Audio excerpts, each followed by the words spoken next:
Ladies and gentlemen, Marcus Buckingham.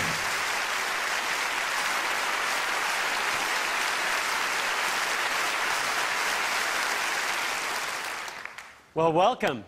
And I say let's begin with some questions.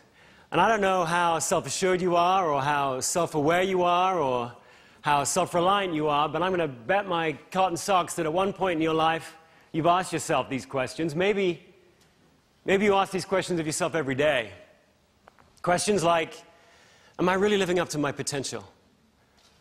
Questions like, am I really being as successful as I should be?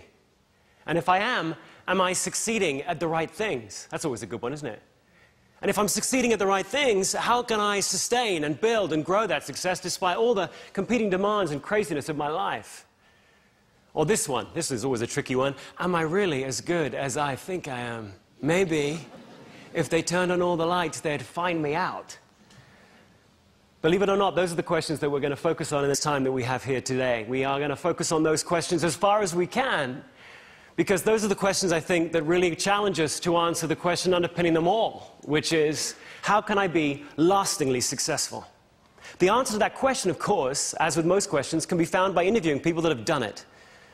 And that's what I've dedicated my career to, interviewing people that have been lastingly successful in their chosen roles. So over the last 20 years or so, I've had the great good fortune to study people who have been truly successful at their chosen role. Great doctors, great lawyers, great teachers, great salespeople, great hotel housekeepers, all manner of different people. And of course, if you lined them all up against the wall, the first thing that would strike you is just how very different they are. But if you look closer, and if you ask really good questions, you find out that they actually do all have the same approach to getting the best out of themselves. They all build on their strengths and find ways to manage around their weaknesses. So if you want to do the same, if you want to be lastingly effective in your chosen role in life, you need to build on your strengths and manage around your weaknesses. How do you do that?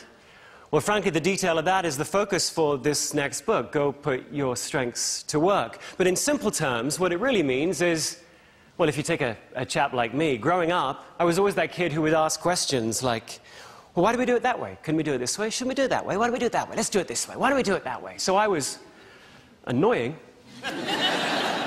No, but that's a strength, right? You could call that inquisitiveness or strategic thinking. On the flip side, I was terrible at confrontation, just terrible at it. I'm one of those people where the angrier I get, the less articulate I get. Now, you may be different. You may be one of those people where the angrier you get, the more articulate you get. As you find yourself getting perhaps more and more emotional, your brain gets clearer and colder as it hands you just one perfect word after another. You really are annoying. No, it's not annoying, but for me, I mean, that's a weakness of mine. So build on strengths and manage around the weakness simply for me means deliberately put yourself in situations, Marcus, where you can play to that inquisitiveness, refine it, focus it, and then find ways to manage around the fact that you're not very confrontational. That's all that means. And I realize as I describe it that way, it just sounds so crushingly obvious. You've got to wonder why anyone would ever try to live a life in any other way. And yet you look around you, and you'll see that most of us don't choose to live our lives that way.